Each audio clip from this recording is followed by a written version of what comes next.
celles et ceux qui sont déjà prêts à attaquer cette journée qui commence. Et bonjour à ceux qui nous rejoignent également tout doucement. Eh bien, vous êtes sur Bonjour le Bénin, vous êtes sur BLB, le rendez-vous de celles et ceux qui veulent comprendre l'actualité, sourire, débattre et également commencer la journée de plein pied. Alors, installez-vous confortablement, ouvrez l'œil. Tendez l'oreille, ça commence ici et maintenant avec un menu de taille bien concocté pour vous ce matin, chers amis téléspectateurs. Alors, sur Bonjour le Bénin, une voix singulière du cinéma africain. Ses rôles, souvent audacieux, parfois dérangeants, font d'elle l'une des actrices les plus en vue du moment. À la fois douce, calme et résolument tempétueuse à l'écran, elle incarne ses personnages avec justesse et séduit un public de plus en plus conquis par ses fictions. Eva Guéhi, étoile montante du cinéma ivoirien, est notre invitée ce matin. Nous découvrirons ensuite un profil aussi atypique qu'inspirant. Son combat redonner confiance aux femmes à travers la danse, de la Zumba aux danses africaines contemporaines. Cette jeune femme débordante d'énergie est à la fois danseuse, chorégraphe et coach. Pour elle, danser, c'est guérir, s'affirmer, exister. Danser pour rire, danser pour vivre, c'est la philosophie d'Alicia Akereboro, alias Licia Aker. Et parce que la danse ne va jamais sans la musique, nous recevons également ce matin David Ekpe. Il nous fait découvrir sa toute nouvelle sortie intitulée « Ma consolation ». Pourquoi ce titre? Pourquoi ce retour après un long silence? L'artiste lui-même nous livrera ses réponses ici sur ce plateau. Prenez donc rendez-vous avec ces différentes actualités et bien d'autres encore, avec, bien entendu, la joyeuse et la magnifique famille Bonjour le Bénin qui vous sert dès maintenant votre café matinal d'information avec Victorine Bondé. Place au bulletin d'info.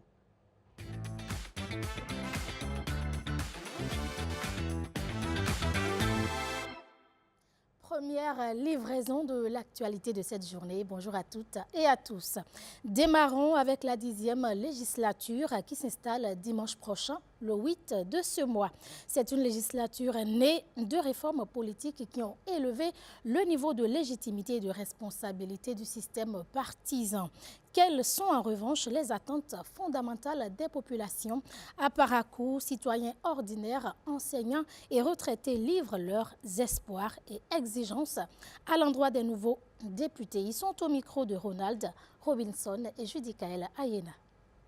Nous attendons d'eux des lois qui vont d'abord maintenir la paix dans le pays et aussi des lois qui vont permettre au développement de notre pays. Parce que c'est le premier élément fondamental pour nous tous de voir notre cher pays se développer. Nous attendons d'eux, après l'installation, qu'ils soient à l'écoute de la population, être proche de la population pour avoir des informations sur l'amélioration des conditions de vie, sur l'amélioration de nos petites et moyennes entreprises, la vie sociale, la santé, l'éducation, améliorer le nombre de femmes au niveau des grandes instances de prise de décision. Le chef de l'État sortant a fait beaucoup de choses. La subvention est effectuée, les vivres sont moins chers. Si on peut subventionner encore de plus pour que l'argent puisse circuler un peu. Moi, je dis, il n'y a pas une assemblée monocolore. Ils sont tous des Béninois. Donc, je pense que tout le monde peut poser le problème qu'il pense. À l'hémicycle, quand il y a débat, j'ai vu que le président sortant a réalisé beaucoup de routes, beaucoup d'infrastructures. Et puis, ça nous fait beaucoup de confort et puis on est très contents. Maintenant, il reste comment faire pour que le vivre soit à notre nez. Je voudrais d'abord qu'on se félicite du rajeunissement de la classe politique. Au cours des 10 dernières années, il y a eu de grands efforts de réformes que nous saluons. Il faut que cette assemblée puisse poursuivre ces réformes-là. Donc beaucoup de courage et surtout beaucoup d'initiatives. Les initiatives nous feront gagner. Et ces nouveaux parlementaires vont devoir accomplir leur mission en composant désormais avec une autre entité, le Sénat, né de la dernière révision constitutionnelle. C'est le bicaméralisme qui va ainsi être expérimenté. Éclairage avec Ghislain Poguet. La 10e mandature de l'Assemblée nationale s'installe au palais de gouverneur à Porto Novo dans un contexte particulier. Ils sont 109 députés à siéger pour le compte de cette mandature. 109, dont 28 femmes. Un Parlement renouvelé à plus de 47%, un Parlement nouveau, avec des dispositions nouvelles. Ils siégeront pendant 7 ans. Leur installation intervient le dimanche 8 février. Cette date découle des nouvelles dispositions du Code électoral modifié par la loi numéro 2024-13 du 15 mars, qui fixe l'entrée en fonction des parlementaires au deuxième dimanche du mois de février de l'année électorale. Selon l'article 79 en son alinéa 2 de la Constitution, ils auront pendant leur mandature à discuter et à voter les lois et contrôler l'action gouvernementale. Ils évolueront désormais dans un système bicaméral, un système qui organise le pouvoir législatif en 2 paliers, dans le cas d'espèce, en Assemblée nationale et en Sénat, comme une chambre basse élue au suffrage direct et une chambre haute élue au suffrage indirect ou nommée. Ce système vise à modérer l'action législative, à assurer une meilleure représentation et à instaurer des contre-pouvoirs, un système tout nouveau pour les élus du peuple. Autre actualité, le Bénin s'est projeté sur les 35 prochaines années avec une vision qui préfigure le pays aux 100 ans de son indépendance. Une vision prospective pour anticiper et inscrire le développement dans la durée. Une ambition nationale peut-elle réellement survivre aux alternances? Comment transformer une promesse d'État en trajectoire irréversible? Voyons l'analyse d'un pari futuriste avec Marcel Arossi. C'est un pacte intergénérationnel. Un pacte entre le Bénin d'aujourd'hui et celui de demain. À l'unanimité, les députés font un choix peu commun. Regardez loin, très loin. Horizon 2060. Procuration contre 0, abstention 0, procuration, abstention 0. Derrière ce vote intervenu en juillet 2025, une conviction simple. Un pays ne se construit pas en 5 ans. Trop souvent, les alternances ont rimé avec recommencement. Projets stoppés, priorités effacées, ambitions abandonnées. Pour éviter cela, d'abord, on a pris des dispositions légales. La première disposition légale, c'est de prendre une loi cadre sur la planification du développement et sur l'évaluation des politiques publiques. Et cette loi, elle dit que le Bénin a obligation d'avoir une vision de long terme et que cette vision doit être adoptée par une loi. Et dit que le président qui arrive doit, à 6 mois, mettre à la disposition des populations un programme d'action du gouvernement qui doit être en arrimage avec la vision et le plan national de développement sur la durée de son mandat. Une vision pensée ici pour répondre aux réalités d'ici. Des garde-fous pour protéger la trajectoire, des règles pour aligner les politiques publiques, une architecture conçue pour éviter enfin les éternels recommencements. Ce que nous espérons, c'est que la société béninoise imagine que ça, c'est la trajectoire que nous voulons suivre, quel que soit celui qui va nous diriger. La vision a été prise par une loi, donc elle s'impose à tout régime qui vient. Et cette loi dit que tous les 10 ans, le gouvernement qui est présent doit faire une évaluation de la vision. Au lancement officiel, l'atmosphère en disait long. Regard attentif, attente immense. On a tous eu les étoiles dans les yeux, nous avons rêvé et quand on sort de cette salle, nous allons nous apprêter et nous mettre directement au travail. C'est toute la démarche et qui fait rêver tous les Béninois et qui montre qu'on doit se mettre au travail. Mais une vision n'a de valeur qu'à une condition, durer. Traverser les générations, résister aux secousses politiques. Et lorsque, en 2060, le Bénin célébrera le centenaire de son indépendance, nous pourrons dire, où que nous soyons, avec sérénité et fierté, nous avons tenu parole. Tenir parole, tout est là, car les grandes nations ne se contentent pas de promettre, elles planifient, elles persévèrent, elles construisent dans le temps. Avec la vision 2060, le Bénin fait un pari rare, celui de la constance dans un monde imprévisible. Regardez plus loin que les mandats, plus loin que les urgences, plus loin que le présent.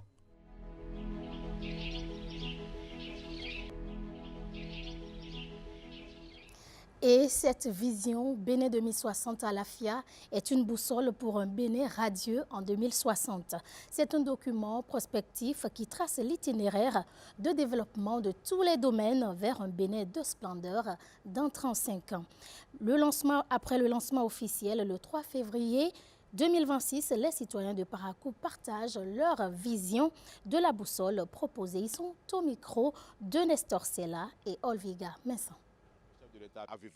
C'est une très bonne chose. Il est dans un bon chemin et il veut laisser un héritage du pays à quelqu'un pour que cela ne souffre pas, pour que cela vienne savoir par où commencer, comment faire, avec qui le faire et quels sont les moyens pour le faire. Il existe un cadre dans lequel chacun doit évoluer. La nouvelle vision met accent en fait sur les succès de la vision passée et les insuffisances en réalité de cette vision pour pouvoir améliorer les politiques publiques antérieures. Il faudrait que, dès aujourd'hui, la jeunesse s'implique parce que chaque idée, chaque action, chaque engagement compte pour que cette vision soit une réalité. Le gouvernement s'est ainsi doté d'une boussole qu'il faut suivre et à long terme pour pouvoir réaliser, disons, un avenir radieux pour ce Bénin à travers une vision claire et, disons, dispatchée dans les différents compartiments. Et cette vision dont s'est doté ainsi le Bénin est une boussole qui doit s'imposer à tous les régimes qui vont se succéder. On voit déjà que le taux de croissance est projeté sur le long terme. Encore, ils se sont intéressés au fait à l'exportation de biens et de services. À l'analyse, on constate quand même que l'exportation de biens et services qui contribuent au PIB a évolué dans le temps d'une manière croissante. Projection du Bénin dans le futur, le ministère du numérique et de la digitalisation adopte aussi cette stratégie d'avant-garde. Les acteurs du numérique ainsi que ses partenaires se mobilisent autour d'un repère, le plan stratégique du numérique Bénin 2031. La conception se fait en partenariat avec le cabinet Deloitte. Jules Kouekou et Arnaud Adadia pour ce reportage. Ces acteurs et experts du numérique réunis ont 2 jours pour sortir un document précieux. Pendant 2 décennies, ils ont puisé dans les différents documents de prospérité économique pour aider l'État béninois à mener son programme d'action du gouvernement PAG à bon port. En témoignent les nombreuses prouesses réalisées dans le domaine du numérique par le régime de la rupture durant ces 2 quinquennats. Ce qui se passe ici aujourd'hui, on est en train d'écrire les pages de la politique sectorielle, de la stratégie sectorielle du numérique pour les 5 prochaines années. Et ce document, qui est en cours de rédaction, dont on est en train de faire le séminaire aujourd'hui, prend ancrage sur la vision 2060.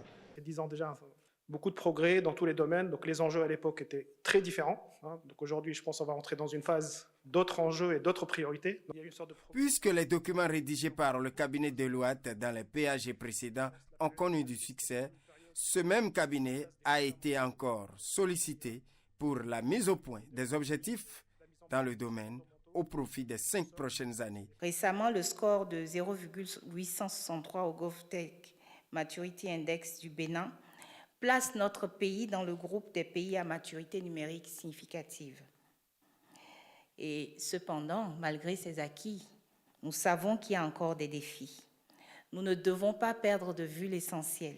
Le chemin qu'il nous reste à parcourir est encore long. Lorsque nous étions en train de cadrer cette mission, j'avais posé quelques questions aux équipes et au cabinet de Deloitte pour challenger un tant soit peu cet exercice en leur demandant d'aller plus loin que ce qu'une stratégie classique pourrait faire ressortir, d'aller vraiment plus loin parce que ce que nous voulons aujourd'hui, c'est un Bénin qui rayonne également à ce niveau-là. Donc, je vais encourager le cabinet Deloitte qui va conduire tout cet exercice à être vraiment à l'écoute de tous les acteurs, à pouvoir fédérer les énergies et surtout à tirer la quintessence de tout ce qui va se dire ici pour que nous ayons une stratégie digne de notre pays. Parlons financement des projets de femmes avec le FIF. Un rendez-vous cinématographique dédié depuis le 3 février à Cotonou. Au menu, des panels pour trouver des pistes de financement, tel celui qui a retenu l'attention de nos reporters, Géné Alafouda, Monsi Agboka et Giscard Akovi. Regardons.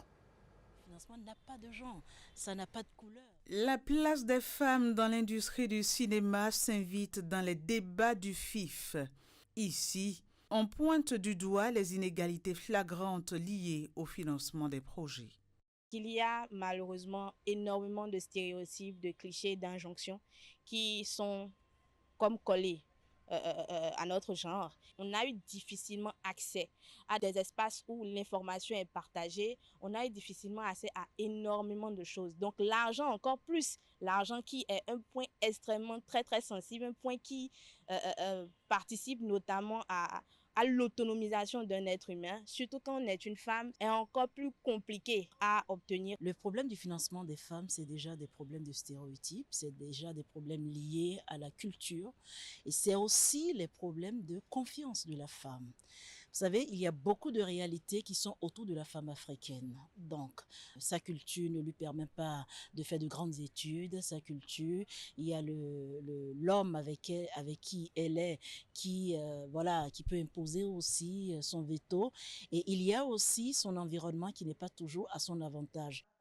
Pour ces acteurs, réalisateurs et cinéphiles, il est urgent de trouver des solutions pour faciliter l'accès des femmes au financement dans le monde cinématographique. Quand tu es une femme et que tu sais que tu as du potentiel et que tu sais écrire un projet et que tu arrives à définir un modèle économique et que tu te fais connaître dans ton environnement immédiat, oui, tu peux prétendre à des financements et non, ça ne devrait pas poser des problèmes. Pour que ça change, il faut déjà qu'on nous donne de la place ou qu'on la prenne.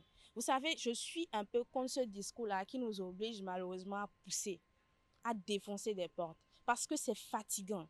C'est beaucoup d'énergie qu'on nous demande d'avoir pour parfois des miettes.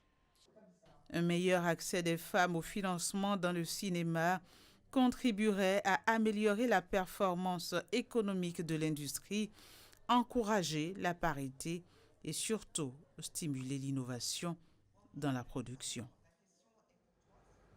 Dans un autre registre, c'est la fin des activités marquant les 60 années d'existence du lycée Mathieu Bouquet de Parakou. Entre retrouvailles, hommages et perspectives d'avenir, la commémoration aura tenu toutes ses promesses. Le comité d'organisation dresse un bilan largement positif de ces festivités. Kolaole Boniface Biaou pour le point. Après les temps forts marquant les 60 ans d'existence du lycée Mathieu Bouquet, place au bilan. Pour les festivités, ça faisait un montant de 1 217 000. Les travaux de réfection, 1 966 100 francs. La bibliothèque, pour l'appui de la bibliothèque, 684 800 francs pour ces ouvrages que nous avons devant nous. Il y a eu d'autres emplois qui s'élèvent à 54 050 francs.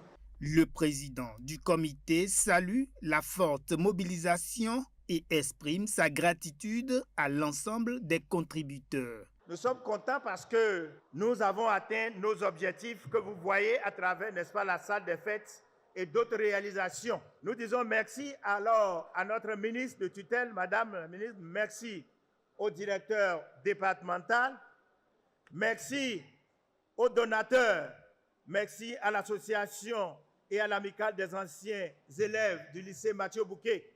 Des réalisations qui font la fierté des enseignants et des parents. Cet événement nous a offert beaucoup de documents, des documents d'accompagnement, des documents qui peuvent aider les apprenants à bien étudier et à bien réussir. Nous cherchons les résultats. Les ressources que nous avons concoctées par-ci et par-là, nous avons fait tout possible pour que ces ressources puissent être représentées par des actes. On n'a pas fait des dépenses prodigales. Mais aussi la joie des apprenants. Moi, je suis contente de tous les livres qu'on a reçus aujourd'hui au lycée Mathieu Bouquet. C'est une joie pour nous Nous avons développé maintenant les livres au programme de SVT, de maths et de PCT qui pourront nous permettre dorénavant de traiter nos exercices dans cette bibliothèque. Cap désormais sur 2036 pour les 70 ans de cet établissement, véritable pépinière de cadres pour le Bénin. C'est ici que prend fin ce bulletin d'information. Merci de nous avoir suivis. Nous vous souhaitons à tous une excellente journée de vendredi et un bon début de week-end. Et la bonne nouvelle, c'est que Victorine Bondé, c'est le dernier bulletin de la semaine. Oui, c'est ça. Et donc, on a 2 jours de répit en attendant de reprendre la semaine prochaine.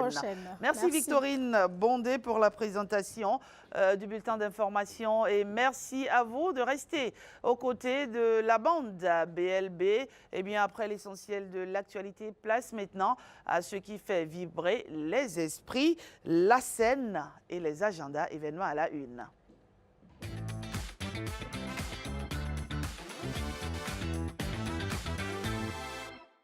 Et pour parler culture et musique, culture, création et musique, on va dire, on retrouve tout de suite, comme j'aime bien le dire, l'homme qui a l'oreille fine et le regard affûté sur la scène artistique, Patrick Diossou.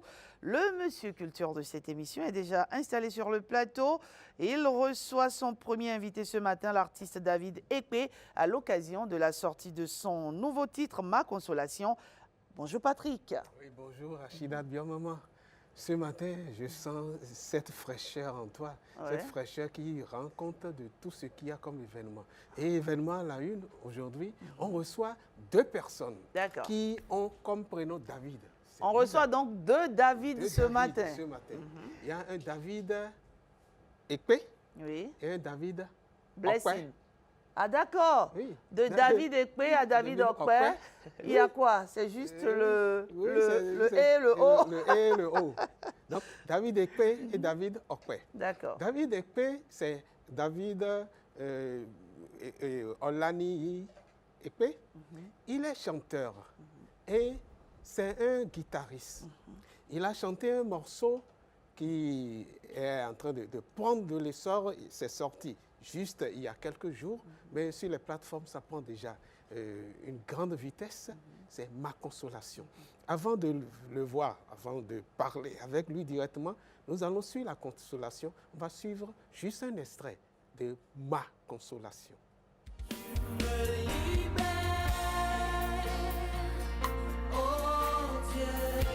Tu remplis le vide.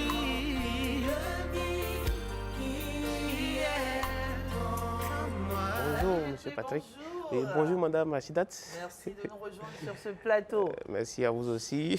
Alors, ça a commencé quand? Ça a commencé depuis combien de temps? Ma consolation ou ma carrière? Non, la carrière.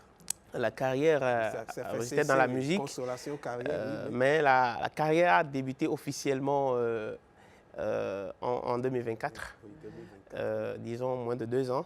D'accord. C'est une jeune carrière, on va dire. Oui, c'est une jeune carrière. Donc, avec l'inspiration de Dieu, nous avons beaucoup de projets à sortir, beaucoup de morceaux, beaucoup de choses à faire. Et ce n'est que le début. Et Ma Consolation, c'est d'abord une prophétie, une déclaration et en même temps une remède à tous ceux qui sont dans le besoin d'être consolés. D'accord. C'est donc un remède pour calmer quoi? Calmer tout ce qui est trouble, problème, anxiété, soucis, difficultés dans cette vie. Déjà que lorsque nous faisions les publicités sur le morceau avant, beaucoup en écoutant ça dans la ville, ils disaient mais ce morceau déjà normalement le matin, chaque matin on doit l'écouter avant de sortir. Parce que ça apaise quand même. Hein? Ça apaise, merci. Comment est née cette chanson, Ma Consolation? Cette chanson est née lors de certaines... après certaines phases de difficultés que j'ai traversées. Et j'étais dans une période de prière la nuit. Je n'ai pas dormi une nuit. J'ai fait 7 jours de prière. Et la 7e nuit, je parlais avec Dieu. Et puis, Dieu m'a posé des questions. J'ai un mentor que j'honore sur ce plateau. Il s'appelle Dr Toumi. Il est depuis l'Afrique du Sud. Ce mentor, j'écoute ses morceaux. J'ai écouté l'un de ses morceaux qui m'a en même temps inspiré. Dieu m'a dit, écoute-moi. Et j'ai pris le titre. Et après, tout le texte est venu. Et c'est le chant là qui a été écrit toute cette nuit. Et quand c'est venu, c'est compliqué, c'est vraiment... Dieu m'a expliqué ce qu'il y a, comment il faut l'utiliser et Alors, ce que ça va faire. Ce n'est donc pas un vécu personnel, une observation, oui, y compris c'est aussi une inspiration spirituelle, c'est ça? Spirituelle, oui, liée au vécu spirituel, au vécu personnel. Parce que c'est en traversant des difficultés, en ayant goûté d'abord à toutes les calamités qui dépassent peut-être l'âge que j'ai actuellement, que j'ai pu m'approcher encore plus de Dieu pour savoir, mais qu'est-ce qui se passe? Dieu me dit non, tu es une pierre qui sera envoyée pour consoler. Alors tu dois goûter à la phase du besoin de consolation avant de remettre la consolation aux gens. Alors comment David travaille? Il travaille en groupe ou il travaille en solitaire? Pour le moment, je travaille en solitaire, et j'ai des coachs, j'honore ici le coach Ulpac. Oui. J'honore d'autres coachs, Pierre, Vidéon, beaucoup de coachs, Joachim Afantorou. J'honore tous ceux-là, tous ceux que j'ai oublié d'appeler, je les honore tous, ce sont mes coachs. J'honore aussi Alfred Kony. Oui. Maintenant, à part les coachs, est-ce qu'il y a un groupe, est-ce qu'il y a, je dirais, une chorale dans laquelle... Oui, j'ai mon groupe musical de l'église apostolique dans lequel j'exerce. Oui. Et donc, à part ce groupe, David travaille... À part ce groupe, pour le moment, je suis solitaire. C'est comme ça. Solitaire, mais un solitaire qui a pu produire. On suit un deuxième élément, un deuxième extrait de ce morceau, Ma Consolation, un extrait qui va un peu plus loin que ce qu'on a suivi. Oh Jésus, je t'adore pour ta consolation.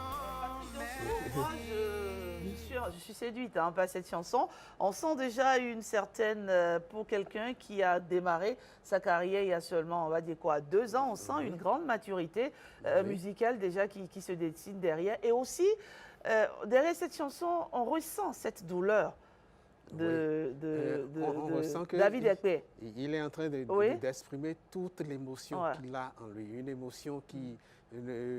C'est quoi l'histoire? C'est quoi l'histoire de David Ekpe? On sent une douleur profonde derrière. L'histoire, elle est grande et bon, je ne pourrais pas la raconter totalement ici parce qu'il n'y a pas de temps. Mais je peux résumer qu'il y avait un moment où j'ai traversé beaucoup de choses. Je rends hommage à mon grand frère, même père, même mère, celui avec qui je suis comme un jumeau, que j'ai perdu en 2024, dans un moment inopiné, c'est difficile. J'ai perdu beaucoup de choses aussi dans la même période. J'ai eu beaucoup de situations tragiques. Alors que je me préparais à sortir d'autres morceaux. Mais Dieu m'a dit non, passe par ici d'abord.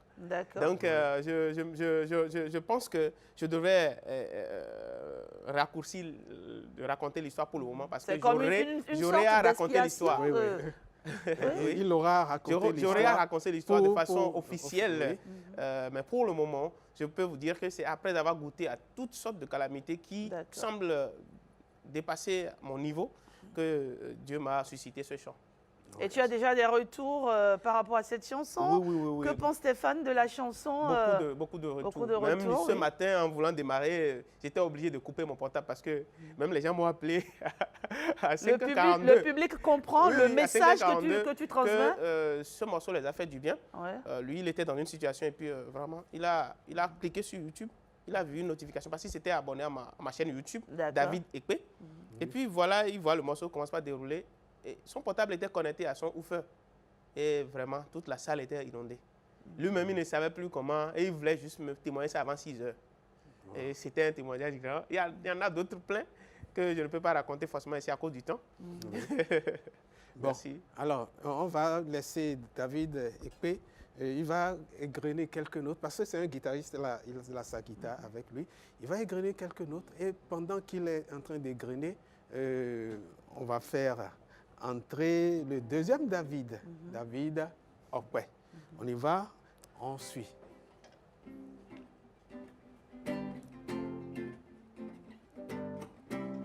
Ooh yeah, ooh yeah, ooh yeah, ooh yeah, ooh yeah, ooh yeah, ooh yeah, ooh yeah, ooh yeah, ooh yeah. Reçois Jésus-Christ dans ta vie, la vie et le bonheur sont à lui. Reçois Jésus-Christ dans ta vie, la paix, le bonheur, l'appartient. Est-ce que tu peux chanter avec moi? Oh yeah, oh yeah, oh yeah, oh yeah, oh yeah, oh yeah, et bah, oh yeah, oh yeah, oh yeah, oh yeah. On pourrait le faire ensemble avec mon saxophoniste, mon collègue qui va venir après tout. Merci David Ekwe. Ma consolation, c'est donc pendant que David Okwe, lui, nous rejoint, il faut dire que ma consolation, c'est un son à déguster sans modération. C'est un son qui apaise les cœurs, qui apaise, on va dire, les âmes et qui vous fait voir, on va dire, la vie autrement. Alors, David Okwe, bonjour. Bonjour, madame. D'un David à un autre, Patrick. Je dirais Ekaro. Ekaro. Oui, parce que lui vient directement de Kétou pour ce matin. Oui. Il est venu directement de Kétou. Oui. Il a une, je dirais, une grande nouvelle à nous apporter parce que c'est une nouvelle qui vient chaque année. Chaque année, on est à la 6e édition de ce concert, le concert gratuit qu'il offre à tous ceux qui sont fans du gospel, mais du gospel sous une autre forme, la forme de Gelede Gospel. Gelede Gospel. Oui, comment est venue cette idée de Gelede Gospel? L'idée du Gelede Gospel, je voudrais rappeler que je suis David Okwe Blessing, venant de la communauté Roli. Donc je suis d'origine Roli, je parle la langue Roli. Donc le Gelede Gospel, c'est ramener le gospel dans notre culture. Oui. C'est-à-dire à travers, transmettre le gospel par notre langue, par la langue Roli. C'est ça, nous sommes en train de travailler là-dessus depuis des années.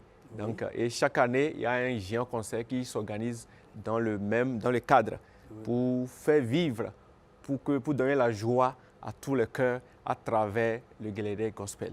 Oui. Alors, David Blessing, David Blessing, il est saxophoniste, vous avez l'instrument devant vous, mais il est aussi chanteur. On va suivre un morceau qui va lui rappeler certaines choses. Wura. Oui, un extrait de ce morceau.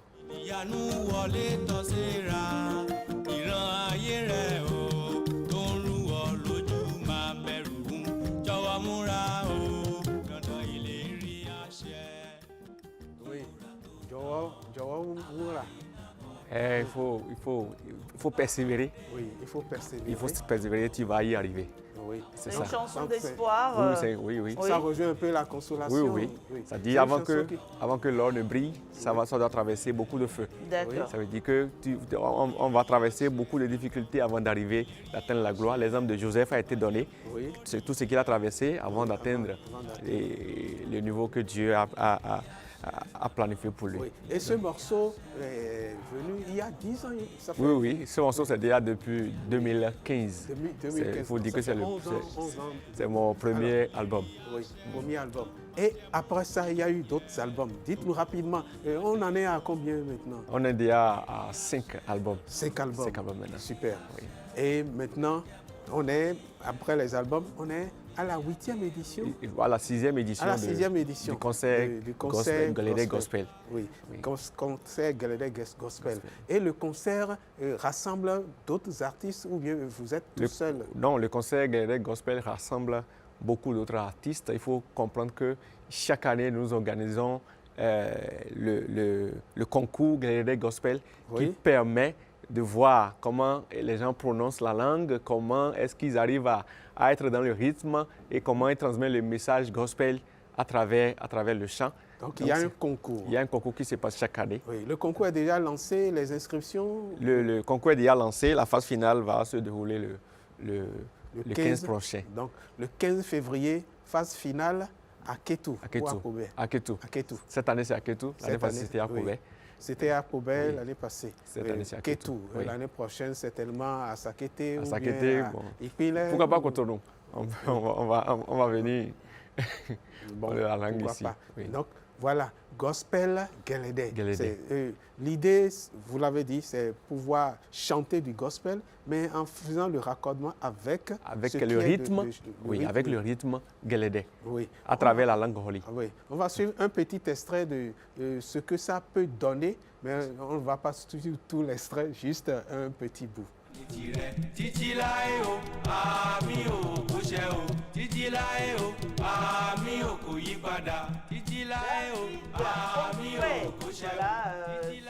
chantre, on va dire, non? Oui, jeune chantre saxophoniste, plusieurs cordes à son arc. David Blessing, c'est son nom d'artiste. David Blessing, ok. Blessing, ok. Oui, alors, on vient de suivre une partie, voilà, du Guélédé. Gospel. Gospel. Oui. Et lorsque vous faites tout cet ensemble, quelle est la réaction du public? Est-ce que le public accepte qu'on puisse faire du Guélédé en gospel ou du gospel en Guélédé? Il faut notifier que le public aime vraiment ça parce que, vous savez, beaucoup ont quitté dans le monde, ils ont accepté Jésus-Christ. Donc, ils étaient dans ces rythmes-là. Donc, quand ils se retrouvent dedans, encore à l'église, ou bien pour louer Dieu, ça facilite plus la tâche et ils sont plus en joie parce qu'ils étaient déjà habitués à danser de cette manière. Maintenant, on peut chanter Jésus et maintenant danser de la même manière. Donc, ça devient vraiment wow.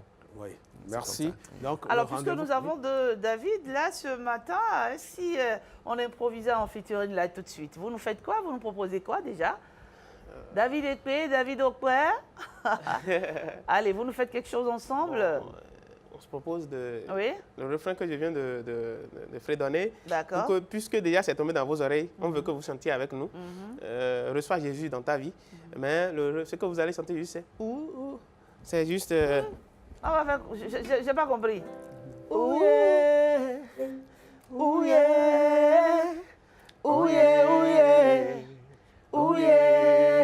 D'accord. On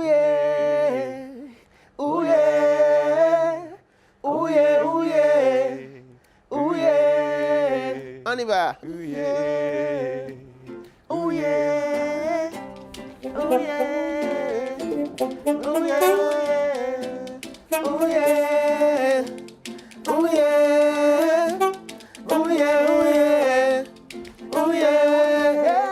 Reçois Jésus-Christ dans ta vie, dans la vie éternelle. Reçois Jésus-Christ dans ta vie, la paix et le bonheur sont à lui.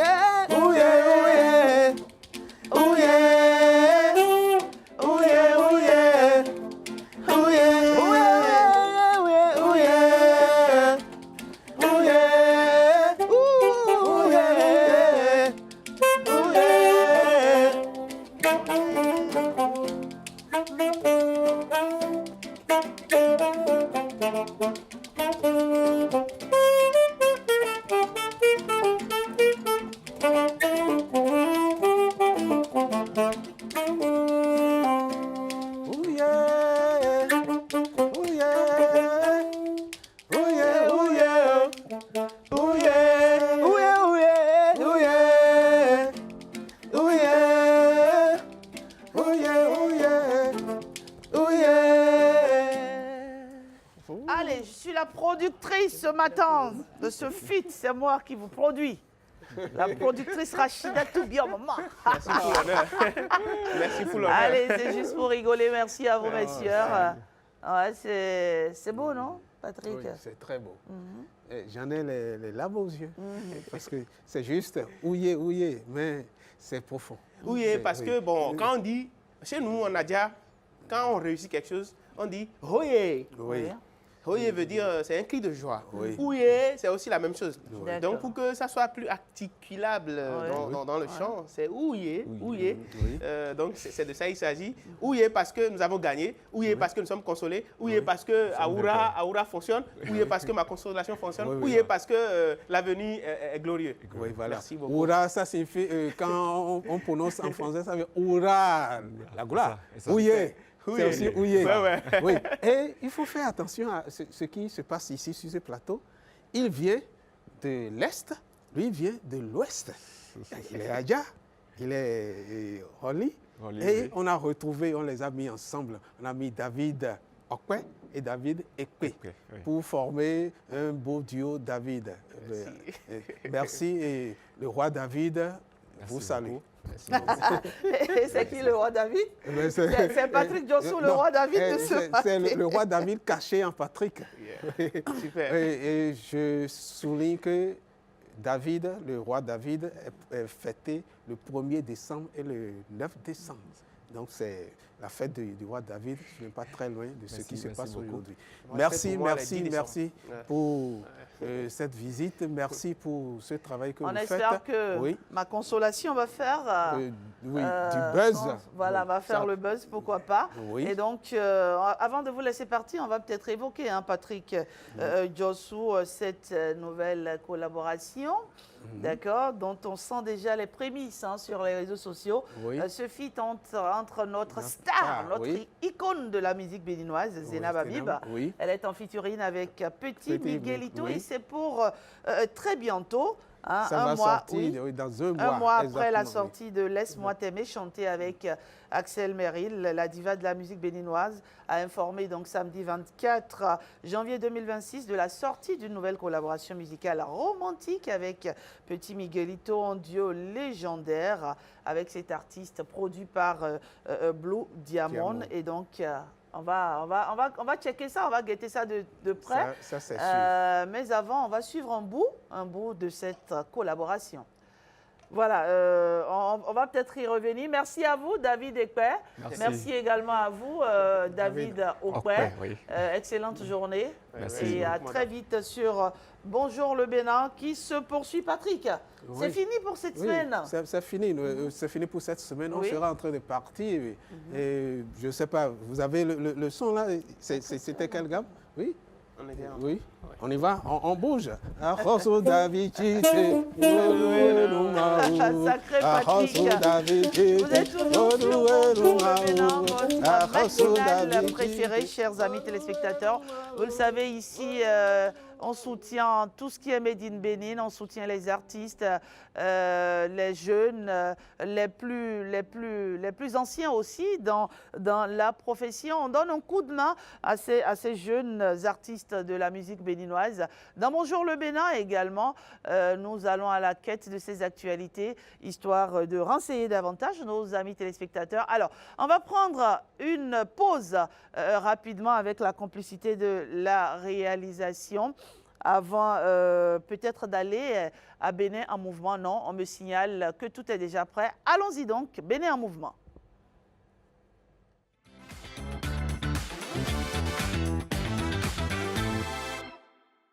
Ce matin, le Bénin accueille une figure du cinéma africain en séjour chez nous à l'occasion du Festival international des films de femmes où elle officie comme présidente du jury pour ce moment unique de télévision. Je ne serai pas seule.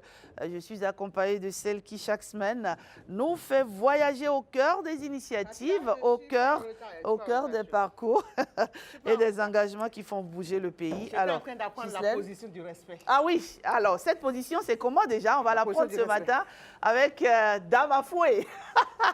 Sacré Afoué, qu'est-ce que j'aime ce personnage. Qu'est-ce que j'aime cette actrice. Alors, qui est notre invitée ce matin, Ghislaine? Mais Rachida, tu viens de vendre le secret. Elle s'appelle Afoué. Afoué, vous savez qui c'est, non? Vous le savez? Chers amis téléspectateurs, bonjour le Bénin. Aujourd'hui, nous recevons Eva Gueye, une figure emblématique du cinéma africain, Rachida l'a dit, avec elle nous allons beaucoup rigoler, nous allons découvrir davantage le personnage. Elle va nous raconter un peu ses succès, comment elle arrive à incarner si bien ses rôles et ce qu'elle fait au Bénin. On va la recevoir pendant qu'on lui place rapidement le micro. Je sens que ce moment va être, génial. Ça va être intéressant, ça va être pétillant à l'image de l'actrice que nous recevons. D'ailleurs, si vous permettez, on va avoir une petite capsule d'une de ses représentations.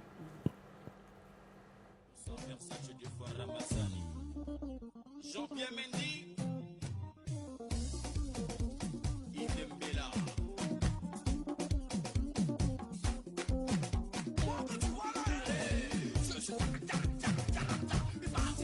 Eva Gueye, la femme plurielle en question, multifacette, elle est cette jeune dame pétillante de talent. Eh bien, elle fait partie de ces femmes qui inspirent, de ces femmes qui marquent, de cette femme qu'on ne peut ignorer. Et donc, ma chère Ghislaine Adimi, on a l'honneur, tambour roulant, pour Eva Gueye. Bonjour Eva. Bonjour. Merci d'illuminer ce plateau. Oui. C'est une personnalité. Oui, Madame oui. Adiko. Oui, c'est Madame Adiko. C'est Madame Adiko parce que j'ai beaucoup souffert pour avoir ce nom. Donc, je préfère qu'on m'appelle Madame Adiko. Madame Adiko, la position du respect. Oui, oui, oui. Alors. Mais Madame Adiko est venue au Bénin avec la voiture ou bien? La clé de la voiture. Non, j'ai caché ça dans un coffre. Parce que personne ne doit voir ça. Mais je ne comprends pas. Chalonnel, Afou, il a laissé à qui? Qui ça? Rémi ou Chalonnel? Rémi, pardon. Rémi. Oui. Ah non, là en ce moment, il est en voyage. Quand je bouge, il bouge. Ah, il ne peut pas rester seul. Impossible. Impossible. Non, non, non, non. Donc Rémi est à Cotonou. Non, non, non. Là, il est en voyage. Il arrive, mais il va venir me chercher. On va retourner ensemble. Afou même a pu laisser Rémi. Et Oui, venir à j'ai pu laisser. Cotonou. Oui, oui, oui. Aïe, aïe, aïe. Et petit cœur de Afou va battre pour un béninois bientôt. Yo! Mon cœur est mis. Je ne peux pas le laisser. C'est impossible. Rémi Afoué, c'est pour l'éternité. Pour l'éternité. Alors, vous êtes au Bénin en tant que présidente du jury du Festival international des films de femmes. Commençons déjà par là. Quand on vous a proposé ce rôle, qu'est-ce que cela a représenté pour vous et comment avez-vous accueilli ce choix? Alors, dès que j'ai reçu l'appel de Clélie, je lui ai dit, avant même que tu ne termines, je dis oui. Wow. D'accord. Automatiquement, parce que tout ce qui concerne la femme m'intéresse. Je pense qu'on est dans un moment où il est important pour nous de prendre notre place qui nous revient et de ne pas avoir honte, de oser maintenant afficher et affirmer ce que nous avons, nous, et ce que le divin a pu nous donner depuis la nuit des temps, cette force-là. Alors, en tant que présidente de jury, quels sont les critères qui guideront vos choix cette année à ce Cette festival? fois, je l'ai fait, en tout cas, c'est comme ça que je fonctionne. Oui. Quand je suis dans un jury, je propose à ce que chacun aille avec son feeling, son ressenti. Généralement, quand on met les critères de notation, il peut y arriver qu'à la fin, pendant les calculs, on se rende compte qu'un film a plus de points que quelque chose qui nous a réellement touchés. Donc, généralement, on demande aux gens de mettre leur top. Et puis, à la fin, maintenant, on essaie de voir le meilleur pour la fin. Vous avez sans doute voir, vous avez déjà vu la sélection de cette année. Oui. Alors, qu'est-ce que cette sélection dit déjà du cinéma porté par les femmes en Afrique? Je me rends compte que les femmes ont vraiment envie d'être la voix des sans-voix. Parce que tous les films que nous avons eu à voir sont des films engagés, qui portent des messages très forts, des thématiques qui poussent même à la réflexion. Donc, c'est en ce sens-là que je dis la femme a besoin de prendre sa place pour pouvoir créer ce déclic, la susciter l'intérêt, afin que les choses puissent changer. Donc, quand je vois tout ce qu'on a eu à regarder hier, je me rends compte qu'on a vraiment des choses à dire, on a vraiment notre regard à apporter pour que la société puisse changer. Dans Les Nounous, vous jouez le rôle de Afoué. Mais il n'y a pas que les nounous, vous avez aussi joué dans les fouteuses de troubles. Et dans cette série, la belle-mère. Vous avez pu voir? Oui, bien sûr, la belle-mère Amla, qui rend la vie difficile à son entourage. Une femme aigrie et exigeante, qui rend la vie difficile à son entourage. J'ai l'impression que moi-même, j'ai le chic d'être dans des problèmes que des séries, en fait. Mais ce que je veux comprendre, en réalité, la plupart des rôles de Eva Gueye sont des rôles controversés. C'est un choix assumé? Oui, c'est pleinement un choix assumé. Parce que j'adore tout ce qui est rôle de composition. Et en fait, ce genre de personnages, même dans la vie de tous les jours, si on ne les joue pas, comment eux ils peuvent s'identifier, se voir et puis changer? Donc, il est important pour nous, acteurs ou actrices, de porter ce genre de casquette-là afin de permettre aux gens de se voir et d'améliorer leur comportement. Comment, en tant qu'actrice, on incarne ce type de personnage? Je dirais que c'est facile et pas. C'est facile quand on a, je le disais en off, quand on a reçu une formation, quand on travaille tout le temps pour pouvoir rencontrer son personnage, construire son personnage. Mais ça peut être difficile quand on n'a pas de base. Donc voilà un peu ce que je peux. Capable à la fois de douceur et de dureté. Il faut être vraiment un génie pour y arriver. Elle me confiait justement en coulisses tout à l'heure qu'elle y travaillait, qu'elle travaille à être actrice depuis toute petite déjà.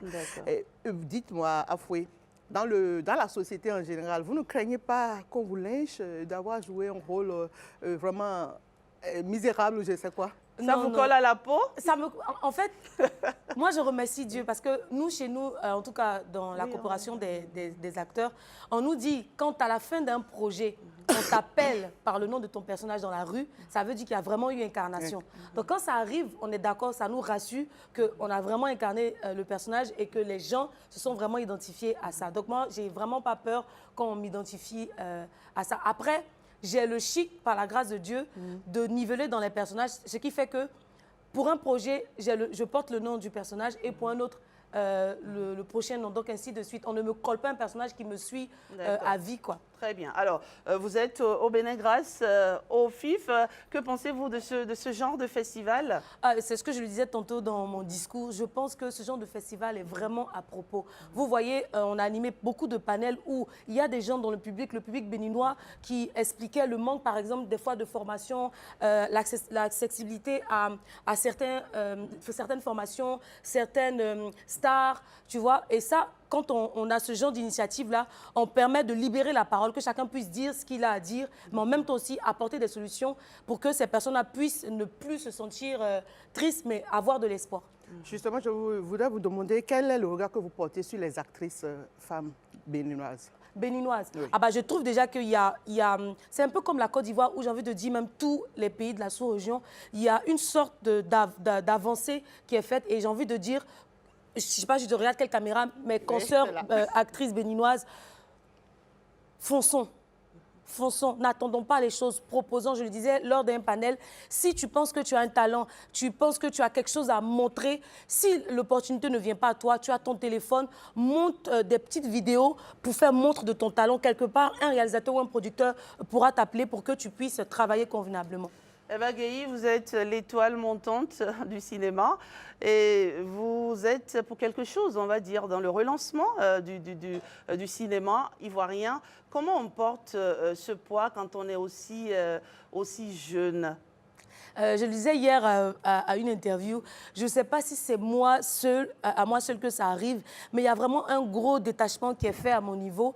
Je prends conscience que oui, j'ai une voix que je porte, mais en même temps, il y a un détachement qui me permet de rester encore ancré, d'avoir encore les pieds à terre et de me dire que les choses encore plus grandes arrivent. Si là, maintenant, je commence à prendre la grosse tête et à me dire « Ah oui, je sais que c'est moi », je vais vite descendre.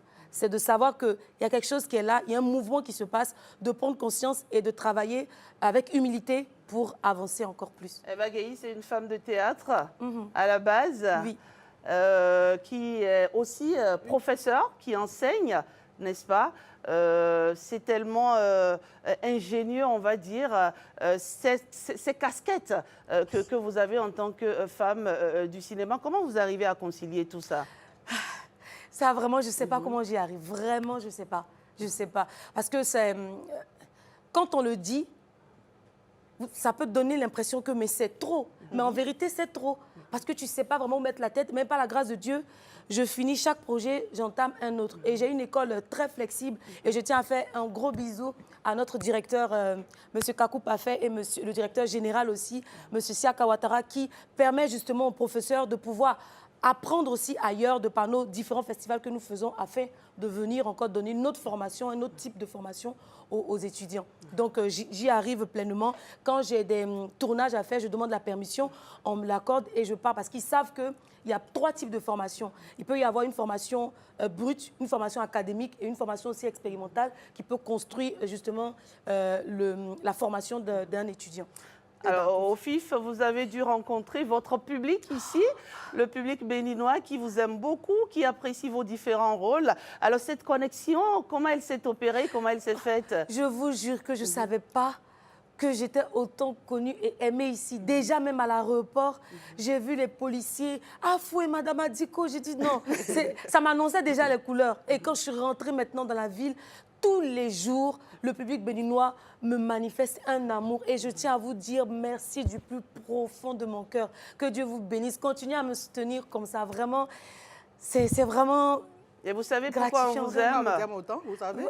Je me dis parce que c'est un personnage drôle que je joue et très décalé. Et surtout, c'est votre naturel qui touche. Ah, ouais, l'authenticité oui, on aussi, se retrouve forcément à travers vous, parce qu'il y a des visages communs, des visages de tous les jours qui s'identifient aussi à vous, parce que c'est pas évident de jouer ce rôle, les nounous. Vraiment, vraiment. Et même dans Photo de trouble, là, c'est pas évident de vraiment. jouer ce rôle. Mais Franck le disait récemment, là, à l'avant-première, quand tu vois les nounous, tu vois leur bagage intellectuel dans la vraie vie, je parlais des acteurs même ou des actrices, tu ne peux qu'être encore plus content de les voir descendre autant pour vraiment créer ce déclic-là dans la tête des gens. Et nous, puisqu'on est, toutes les filles même, on est formées, on n'a pas eu d'objection, on a vraiment voulu porter ce message, être la voix des non-voix, parce que ces filles-là, qu'on le veuille ou pas, ce sont elles, à la limite, qui décident de notre vie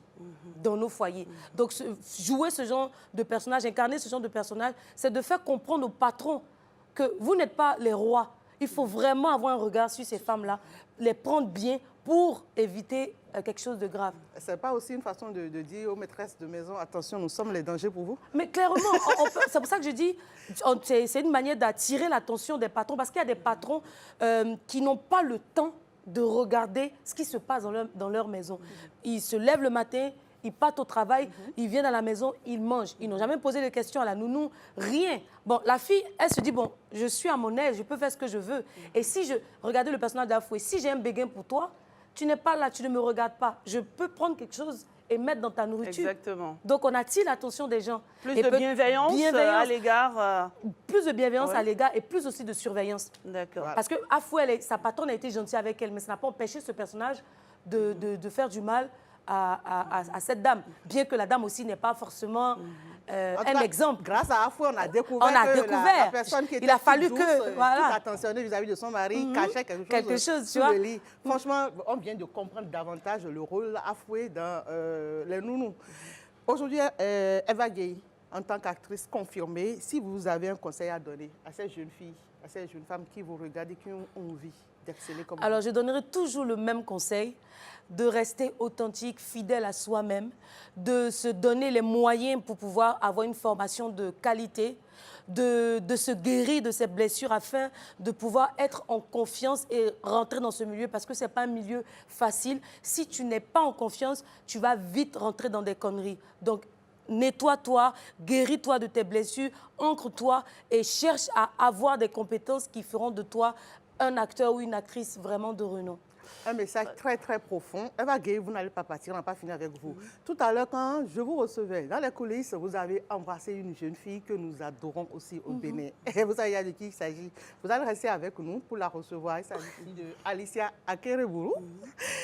Elle joue dans un autre rôle aussi. C'est du cinéma, comme on le dit, mais c'est du cinéma corporel. Elle danse. Alicia?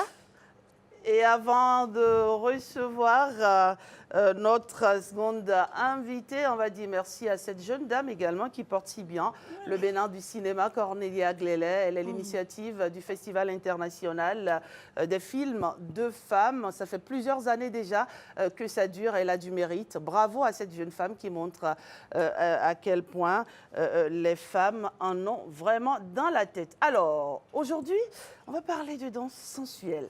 J'avoue que c'est une découverte pour moi. Elle va exprès sur ce plateau, c'est parce qu'elle doit nous montrer l'autre côté de... Mais moi, je danse aussi. Hein. Exactement, parce qu'on vous a introduit justement avec oui, vous avez vu une vidéo de vous en train de danser. Eva Gueye dans son ancienne vie. En tout cas. Alicia Akereburu, bonjour. Bonjour. Comment ça va? Super bien, et vous-même? Un vrai plaisir. Plaisir partagé. Sur ce plateau. On s'est vu il y a très longtemps. Très longtemps. Merci Alicia. On va découvrir qui est Alicia à travers cette vidéo où elle montre son savoir-faire.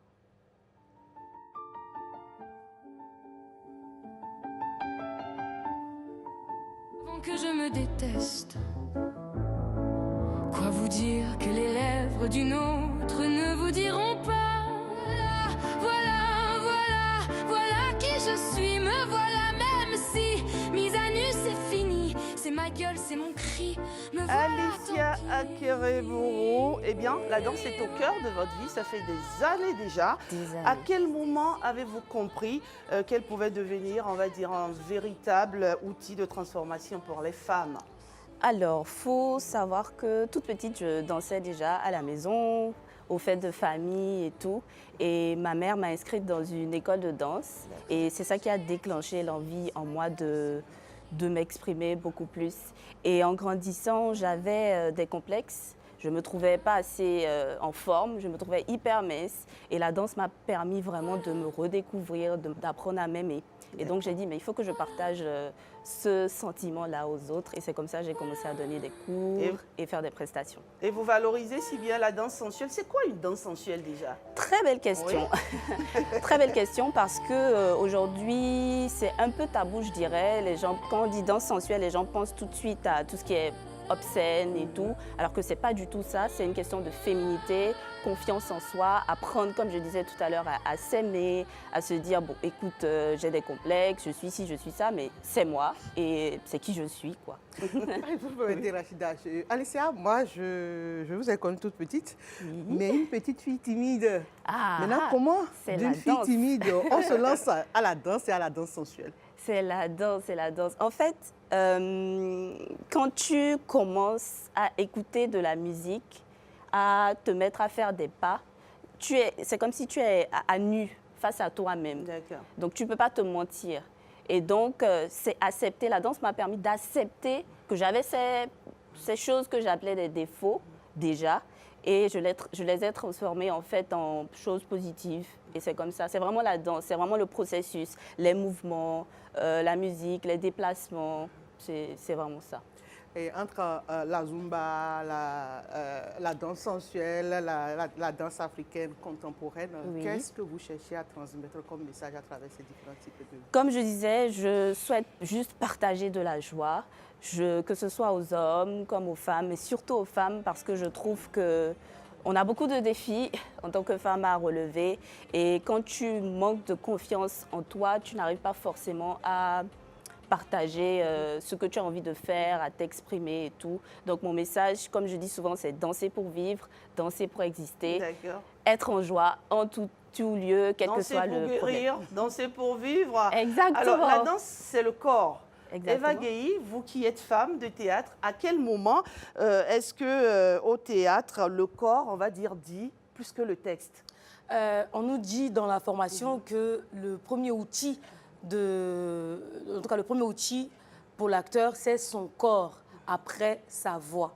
Donc, le corps, à lui seul, d'abord, est un outil aussi de communication. Exactement. Donc, il faut que ce corps-là, justement, soit en accord avec lui-même pour pouvoir exprimer tout ce que le personnage voudra exprimer. Et quoi de mieux que de passer par la danse sensuelle pour pouvoir l'extérioriser. J'ouvre une parenthèse rapidement.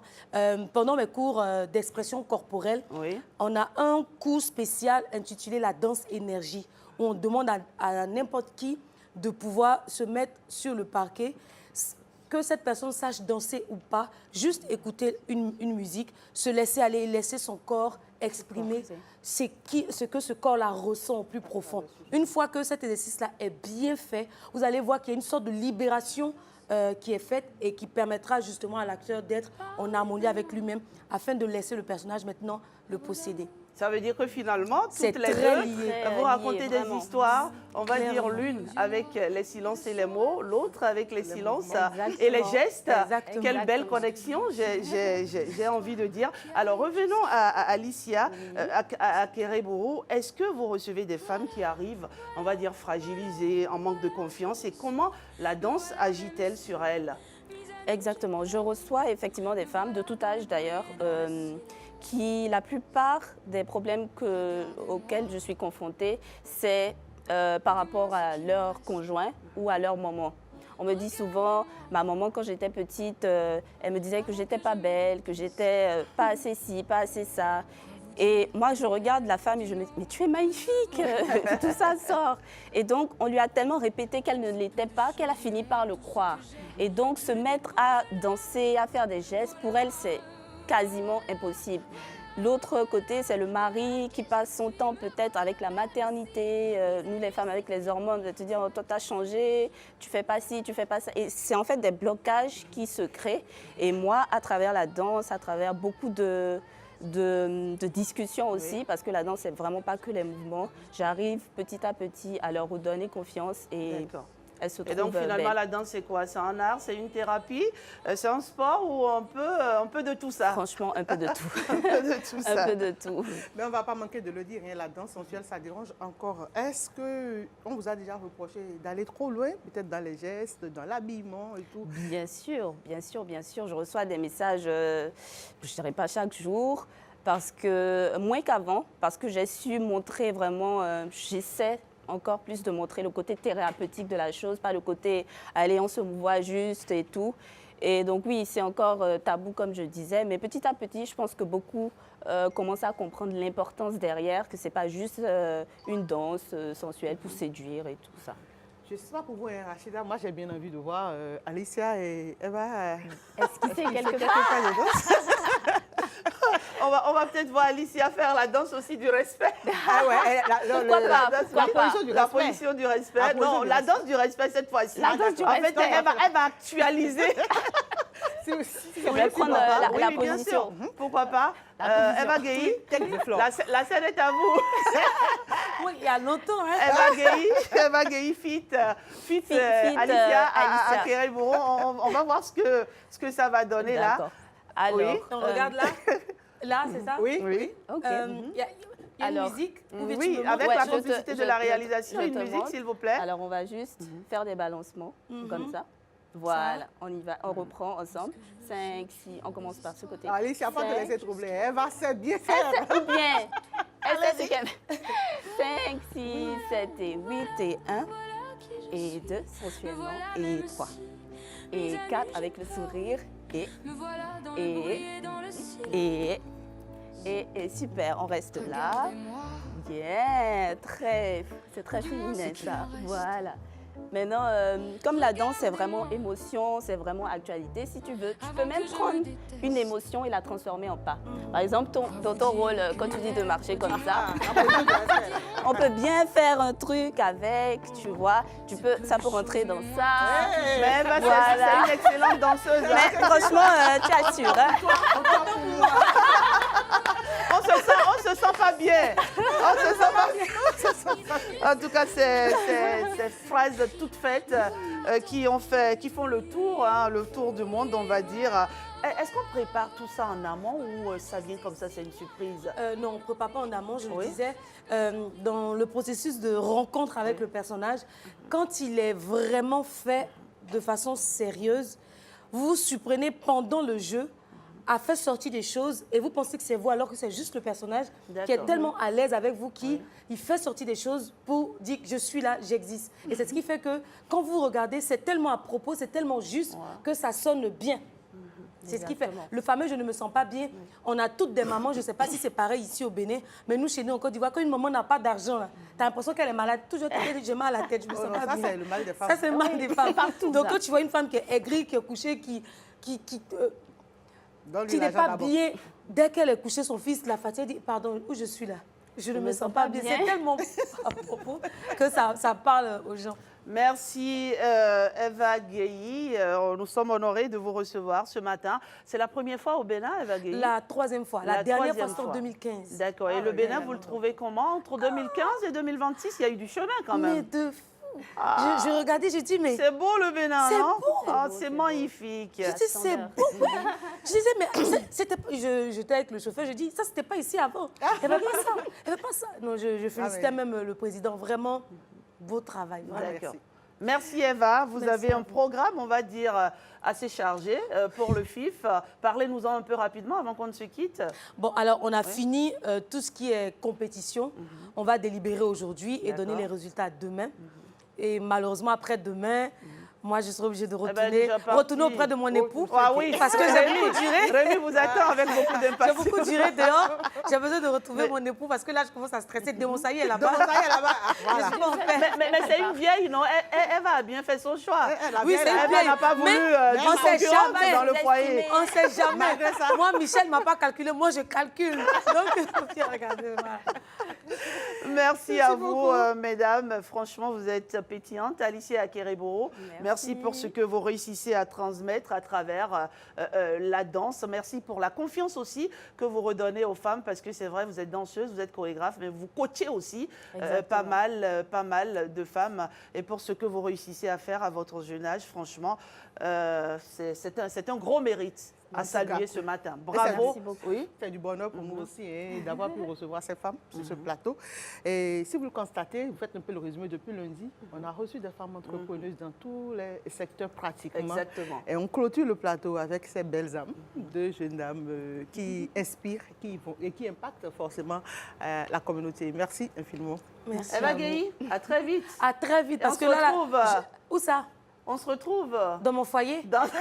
Non, parce que oui, je suis Madame Adigo. Oui, donc la voiture est garée là. Non, j'ai dit j'ai caché la clé dans un coffre. On ne doit pas voir ça. Ça doit pas voir ça. Mais si vous venez chez moi, ne soyez pas trop sapés. Mélangez la coiffure parce que je veux pas que mon mari vous trouve jolie. On va attacher l'autre foulard là. C'est le voleur qui a peur du voleur. C'est ça.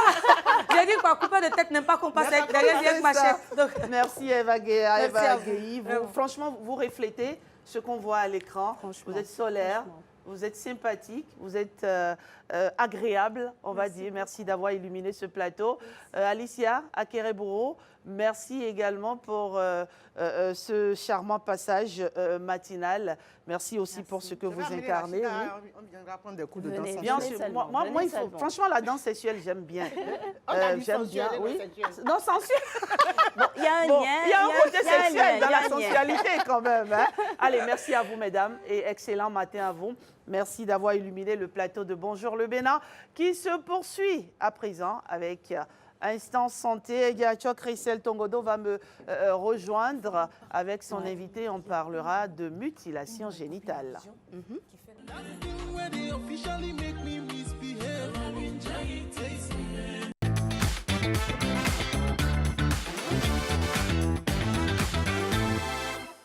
Merci de nous retrouver dans la rubrique Instant Santé avec Giachok Christelle Tongodo. Bonjour Rachida. J'aime cette belle association de prénoms. Giachok Christelle, bonjour. Il y a une histoire derrière ce nom. Peut-être si vous êtes gentil, je vous la conterai. C'est vrai? Je promets être toute douce. Okay. Avant la fin? On verra bien. D'accord. Allez, on parle aujourd'hui de quoi? Alors, bonjour à toutes et à tous. Bienvenue sur Instant Santé. Aujourd'hui, on parle des mutilations génitales féminines, une pratique aux conséquences graves sur la santé des femmes et des filles. Et aujourd'hui, nous recevons Madame Chérifa Jibo, sage-femme, avec elle nous allons nous entretenir justement sur la thématique du jour. Mais avant, je nous propose d'aller à la régie pour suivre ce témoignage édifiant et poignant, j'ai envie de dire, sur les mutilations génitales féminines. J'ai subi une excision. On arrive dans un quartier de Dakar, dans une maison, et la vieille dame me fait signe de venir à elle. Et elle me demande de m'allonger sur un morceau de pagne plein de sang, quoi. Et donc, suite à cela, cette vieille femme sort un couteau. Et là, c'est le début du cauchemar, parce qu'après, il y a des gens qui viennent me tenir les bras, les jambes, et cette femme m'ampute du clitoris. C'est fait à vif, donc j'ai crié. Donc moi, ce dont je me souviens, c'est encore cette douleur incommensurable, cette peur de mourir, quoi. C'est une petite fille qui s'est allongée, c'est une adulte qui se relève. Sauf que cette adulte, elle a 5 ans, quoi. Madame Chérifa Jibo, de nouveau, bienvenue à vous. Merci. Alors, vous avez suivi le témoignage, on va en parler, mais avant, dites-moi, que désigne exactement, justement, le thème mutilation génitale féminine? Bon, le thème mutilation génitale féminine désigne toute pratique qui consiste à enlever partiellement ou totalement les parties génitales Vous pouvez lever un tout petit peu la voix, s'il vous plaît. Ok. Le terme mutilation génitale féminine désigne toute pratique qui consiste à enlever partiellement ou totalement les parties génitales, les organes génitaux externes chez la fille ou la femme. D'accord. Donc, on retire à la femme tout simplement une bonne partie de son intimité. Oui, effectivement. Alors, à quel âge précisément cette pratique a-t-elle lieu dans nos sociétés africaines? Bon, cela dépend des communautés, mais c'est souvent entre la petite enfance et l'adolescence. Certaines filles sont excisées avant 5 ans. Donc, c'est surtout à cet âge qu'elles sont le plus exposées. Donc, à partir de 5 ans. Oui. D'accord. Quelles sont les conséquences immédiates justement des mutilations génitales sur la petite fille de 5 ans à qui on a ôté cette partie? Bon, parmi les conséquences immédiates qu'on a, il y a les douleurs intenses que nous avons, des saignements importants avec des risques d'anémie, des infections graves parce que l'hygiène n'y est pas, des difficultés à uriner après l'acte. Il y a aussi un traumatisme psychologique. Là, c'est les conséquences sur la santé sexuelle de la femme qui a grandi entre-temps. Oui. Y a-t-il d'autres conséquences? Ce sont les conséquences auxquelles on fait souvent face. D'accord, dans la pratique quotidienne. Alors, en tant que sage-femme, quelles complications justement vous rencontrez chez les femmes excisées, notamment pendant la grossesse et au cours de l'accouchement? Déjà, pendant la grossesse, quelles sont les conséquences? Pendant la grossesse, il n'y a pas assez de choses. Le tout se passe souvent au cours de l'accouchement. Pendant l'accouchement, on fait souvent face, chez ces femmes, on fait souvent face à des déchirures graves, à des saignements importants. On sent que Madame Chérie fait tout. Elle est timide. Elle m'a dit, Madame Christelle, c'est ma première fois à la télé, est-ce que je pourrais m'en sortir? Je lui ai dit de considérer qu'elle est dans son environnement de travail. Faites comme si vous étiez dans votre cabinet. Faites comme si nous sommes des dames venues en consultation. Donc c'est votre cabinet, vous en avez le maîtrise, il n'y a pas de souci. D'accord, on peut y aller. Donc oui, on poursuit avec les conséquences. Oui. Bon, parmi les conséquences, comme je le disais, on fait face souvent à des déchirures graves, à des saignements importants, à des travaux d'accouchement plus longs et plus difficiles. Et souvent, au pire des cas, on doit aller par des... comment dirais-je? Des complications? Oui, parmi les complications, on est obligé d'aller par des méthodes chirurgicales pour ne pas mettre la vie de la femme et du danger. Ça, c'est pendant l'accouchement. Donc, avant l'accouchement, la grossesse, il n'y a aucune conséquence? Avant, on n'a pas vraiment de conséquences puisque... Au cours des consultations prénatales? Peut-être pendant les consultations, souvent, on a des... Je ne sais pas si je peux en parler. Allez-y. Il faut faire des touchés pour voir l'évolution du corps. Oui, des attouchements. Donc, souvent, ces femmes ne se laissent pas faire, se plaignent souvent de douleurs et autres. Si on n'a pas cet aspect, le tout, ça se passe bien. Le plus grave se retrouve surtout pendant l'accouchement. D'accord. Alors, les mutilations génitales peuvent mettre en danger la vie de la mère et de l'enfant. Vous l'avez dit, les complications qui surviennent la plupart du temps. Oui. En dehors de cela, c'est essentiellement ça. Oui, c'est essentiel parce que quand il y a les saignements, pendant l'accouchement, on fait face à des saignements. Risque d'hémorragie. Oui, à des déchirures super importantes, des déchirures graves, qui, quand le bébé n'est pas encore sorti, ça met la vie du bébé et de la maman en danger. En danger. Oui. Alors, comment on s'organise justement? Bon, on va parler maintenant justement de ces femmes. Comment vous arrivez à consulter, à créer une atmosphère de confiance avec ces femmes-là qui hésitent de vous parler ou qui n'aiment pas que vous les touchiez par peur ou je ne sais pas quoi?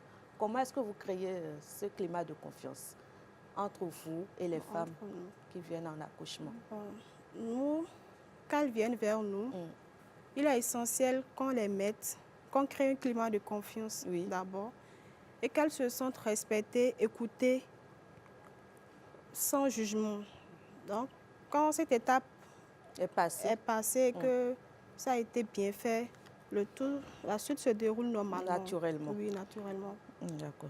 Alors, quel rôle spécifique pensez-vous ou vous jouez déjà en tant que sage-femme pour permettre à ces femmes de prévenir quand même les mutilations génitales qui constituent quand même, on a mal de le dire, un mal, permettez la répétition, un mal qui, d'une certaine manière, perdu dans nos sociétés, malgré les textes de loi en vigueur dans notre pays? Quelles sont les actions que vous menez? Vous menez des sensibilisations. Quelles sont les actions clés en tant que sage-femme que vous menez sur le terrain? Nous sensibilisons les parents et les communautés sur les dangers de ces pratiques-là, liées à ces pratiques-là. Nous organisons aussi des rencontres, des programmes de rencontres pour sensibiliser, surtout dans les quartiers. Bien. Oui. Nous créons aussi des dialogues entre ceux qui font les pratiqueurs, sur les dangers surtout. Excusez-moi, je me perds. Les dangers liés aux complications. Oui, à ces complications. Oui.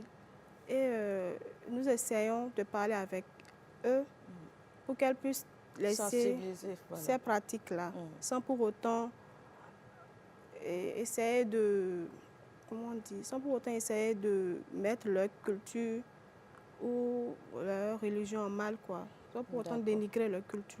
Vous trouvez le juste milieu. Oui. Rachida, je ne sais pas si vous avez eu à rencontrer ces cas dans votre parcours en tant que femme. Bien sûr, il y en a. Même si c'est vrai, de plus en plus, à force de sensibiliser, on n'en rencontre plus trop, c'est ça. Les parents ont compris que ce n'est pas forcément la meilleure des manières, parce qu'en tant que femme, à la longue, on se sent un peu diminué, n'est-ce pas? Oui, effectivement. Absolument, parce que comme je le disais à l'entame, c'est une bonne partie de l'intimité de la femme qui est enlevée et forcément, ça nous enlève quelque chose au fur et à mesure que l'on grandit. Madame Chérifa Adjibo, c'est un plaisir de vous avoir reçu sur le plateau. Merci beaucoup. Plaisir partagé. Alors, votre message aussi pour finir à l'endroit de ces femmes-là, de ces communautés qui nous écoutent par rapport à la thématique du jour. Ok, un message. Protégeons nos filles. On ne vous entend pas.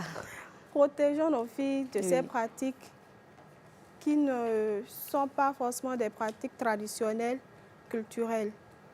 Parce que nous devons avoir, il est nécessaire d'avoir des jeunes filles en bonne santé. En bonne santé. Fertile, parce que ça pourrait conduire à l'infertilité aussi, la stérilité. Oui. Des jeunes filles fertiles sans problème psychologique, des jeunes filles bien, qui n'ont pas des... Qui ne traînent pas de séquelles. Qui ne traînent pas de séquelles, pour un bon développement. Merci beaucoup, Rachidat. Merci Ediacho, Christelle Tongodo. Ce sera tout pour ce jour. Et également, ce sera tout pour cette semaine, n'est-ce pas, Ediacho? On se retrouve la semaine prochaine. Je te souhaite de passer un excellent week-end. Merci à vous d'être passés. Et Bonjour le Bénin se poursuit. On va amorcer la dernière escale de cette émission avec Éducation aux médias.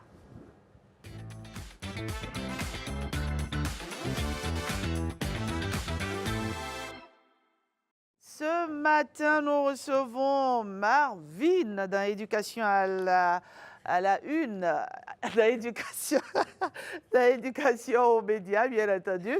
Alors, elle s'est imposée un devoir, c'est celui de nous instruire, c'est celui de nous amener à avoir une vie numérique, une vie digitale responsable. Marvin. Bonjour Rachida. C'est ton sacerdoce, on va dire, sur cette émission, n'est-ce pas? Oui, c'est ça. Tous responsables sur le digital. Et il faut on peut le dire comme ça? Oui, c'est ça. tous responsables sur le digital et dans la vie courante. Exactement. Merci pour cette précision. Alors, on parle de quoi ce matin, Marvin? On parle de promoteurs et créateurs de contenu. Toute la semaine, nous avons parlé d'image, nous avons parlé de droits de responsabilité, nous avons parlé de comment les promoteurs, les exposants, les créateurs de contenu doivent agir pour ne pas se retrouver dans des postures qui ne les avantagent pas. Alors aujourd'hui, on va conclure avec une idée simple. Une bonne collaboration entre promoteurs, créateurs de contenu protège tout le monde. C'est-à-dire que l'événement, le public et l'image de chacun dépend des promoteurs, des personnes et des exposants. Les créateurs ont besoin de contenu, les promoteurs ont besoin de visibilité, mais cette alliance ne doit pas se faire en détriment du respect. C'est-à-dire que la dignité et la sécurité de l'image des personnes doivent être respectées. On va d'abord clarifier le cadre avant l'événement. Pour que la collaboration puisse être bien faite, il faut d'abord le premier coup, qui est le promoteur doit définir ce qui est autorisé. Un très bon promoteur doit définir ce qui est autorisé, zone filmable, type de plan, encore usage des images. Ensuite, le créateur, lui, doit comprendre ce qu'il couvre, qui ne couvre pas un terrain libre, mais un événement avec des règles. Dès que ce premier coup est déjà fait, chacun connaît déjà ses responsabilités, chacun sait déjà ce qu'il doit faire, ce qu'il ne doit pas faire. On va aller maintenant sur filmer l'événement. Pas des failles. Un événement n'est pas un terrain de buzz à tout prix. Filmer des accidents, des malaises, des disputes, des moments sensibles pour faire des contenus en ligne rouge. D'accord? Ces images nuisent aux personnes concernées, mais aussi à la crédibilité de l'événement. Un événement responsable choisit de protéger plutôt que exposer. Alors, après avoir donné le coup d'envoi, il faut que le créateur de contenu, les créateurs de contenu puissent savoir ce qu'ils doivent filmer et ce qu'ils ne doivent pas filmer. Ensuite, il faut mettre la sécurité avant la viralité. C'est bien vrai que les contenus qui choquent le plus et qui ont plus de vues, ce sont les contenus qui concernent les malaises, qui concernent les disputes. Mais le créateur de contenu ne doit pas filmer pour aggraver la situation. Il ne doit pas exposer les poursuites ou encore il ne doit pas créer une crise médiatique inutile. Parce que les gens s'intéressent à ce qui choque. Donc filmer cela, tout le monde n'est pas forcément au courant de ce qui se passe sur le terrain. Donc l'amener sur la toile va constituer en fait une sorte d'ajout d'essence au feu. Ensuite, il faut instaurer une relation saine de confiance entre promoteurs, créateurs et participants. D'accord. Promoteurs et créateurs doivent travailler ensemble, pas l'un contre l'autre. Parce qu'on observe des personnes qui ne sont forcément pas accréditées sur un événement, qui viennent, mais qui, en fin de compte, contribuent à la création de contenu de l'événement. Et là, maintenant, il y a une sorte de discorde parce que l'un peut créer des contenus qui ne vont pas dans la même direction que les règles fixées par l'organisation de l'événement. Donc, il faudrait que les promoteurs d'événements, créateurs de contenu accrédités ou pas, qu'ils aient quand même l'œil sur tout le monde dès que le téléphone est levé, dès que les live TikTok sont lancés, afin de régulariser des choses. Parce que, comme un des promoteurs l'a dit dans mon intervention de cette semaine, la plupart des contenus sensibles qui sont diffusés, ce n'est pas forcément les créateurs de contenu qui les postent, mais ce sont les participants eux-mêmes.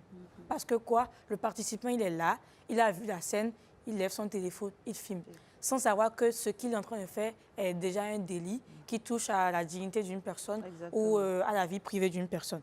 Donc, il faudrait quand même que ce soit une sensibilisation générale, que ce soit au niveau des créateurs de contenu, que ce soit au niveau des participants eux-mêmes, qui puissent connaître leurs responsabilités. Il faut instaurer une communication directe, il faut respecter mutuellement les limites et un créateur responsable protège l'événement, protège sa carrière parce que si une vidéo buzz, qui a filmé et ce créateur-là, je pense que l'image numérique est actuellement ce qui prend vraiment de la valeur au jour le jour. Dès que ton image numérique est gâchée, tu impactes sans le savoir directement ta vie sur une longue durée. Très bien. Donc il faudrait quand même restaurer, communiquer de façon directe et assumer les responsabilités. Merci Marvin Promise Aïnadou. Ce sera tout pour cette semaine. Et oui, c'est déjà la fin, mais on ne va pas se quitter sans avoir souhaité un joyeux anniversaire hein, à notre chef. À la chef d'édition de cette émission. Bonjour, le Bénin, c'est elle qui coordonne, c'est elle qui supervise, c'est elle qui veille au grain, c'est elle qui check pour voir si les sujets sont à jour ou si tout est prêt pour que l'émission aille à son terme. On va donc souhaiter un joyeux anniversaire ce matin à Karamat Agbataou, que je voudrais inviter sur ce plateau très rapidement pour nous dire un petit mot. C'est son jour, on la célèbre. C'est une excellente journaliste, c'est une femme brave, c'est une femme d'une humilité certaine. Eh bien, toute l'équipe de Bonjour le Bénin se joint à moi pour lui souhaiter un happy birthday. Marvin? Oui. Alors, qu'est-ce que tu penses de notre chef, Karamat? Notre chef, c'est ma maman. C'est ma mère. D'accord. C'est comme j'ai l'habitude de l'appeler quand je n'envoie pas souvent très vite mes contenus. Et elle crie un peu, je fais mère. Je lui dis mère. Calme-toi un peu, excuse-moi. Du coup, c'est une très belle personne qui... c'est une très belle personne qui sait quand même diriger parce que ce qui est sûr, elle m'encourage beaucoup. Je vais dire que si je trouve à chaque fois la force de venir ici les matins, c'est grâce à elle, grâce à l'énergie qu'elle m'envoie. Et grâce à ce qu'elle fait souvent pour que je sois dans les normes et pouvoir être dans les normes à la télé. D'accord. Donc, c'est ma maman. Elle booste l'équipe, on va dire. Elle booste toute l'équipe. Et toute l'équipe de Bonjour le Bénin lui souhaite donc un joyeux anniversaire. Et ce sera tout pour Bonjour le Bénin de ce jour. Chers amis téléspectateurs, merci de nous avoir suivis de bout en bout. Merci d'avoir été là depuis le lundi à présent que nous atterrissons. Nous vous remercions encore de votre fidélité chaque fois. Renouvelez votre fidélité qui nous honore et qui nous montre à quel point nous comptons pour vous. Et vous le savez aussi, vous comptez pour vous. Allez, à très vite toujours sur Bonjour le Bénin.